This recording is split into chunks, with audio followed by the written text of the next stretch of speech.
Hello বন্ধুরা, আসসালামু আলাইকুম। আশা করি সবাই ভালো আছেন। রত্নার ছাদ বাগানে আপনাদেরকে স্বাগতম।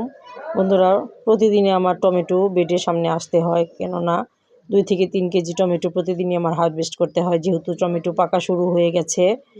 আমি তো আগের ভিডিওতেও বলেছি আপনাদেরকে যে আমার টমেটো যখন পাকতে শুরু করে দিয়েছে তখন আমার প্রতিদিনই টমেটো হারভেস্ট করতে হবে। তো বন্ধুরা, আমাকে যারা লাইক কমেন্ট করেছেন, সাবস্ক্রাইব করে আমার পাশে থেকেছেন, তাদেরকে অসংখ্য ধন্যবাদ। আর আমার আশেপাশে যারা আত্মীয়স্বজন আছেন, যাদের টমেটো লাগবে আমার সাথে যোগাযোগ করবেন। অবশ্যই আবারও সাবস্ক্রাইব করার অনুরোধ রইল সবাইকে, যারা আমাকে এখনও সাবস্ক্রাইব করেন নাই। তো বন্ধুরা, আজ এই পর্যন্তই। কি তুললাম, আজকে হারভেস্ট করলাম, সেটা দেখিয়ে শেষ করব। আরেকটা সুন্দর ভিডিও নিয়ে আগামীতে দেখা হবে।